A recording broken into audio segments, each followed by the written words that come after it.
A year ago, Billy was watching this on TV with questions as to whether or not he'd ever really be able to come back and be the same player. He's better than he was. Might well be.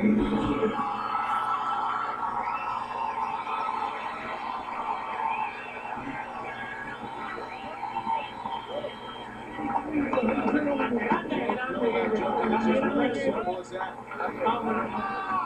An absolutely killer set to lose. We'll look back on those 3 break points late in the third set that he let slip away. We'll look back at some other points in that set as well. But this guy battles harder than anyone we've ever seen on a tennis court. There's no doubt about that. His second U.S. Open championship, his third major, back with a trophy presentation after this.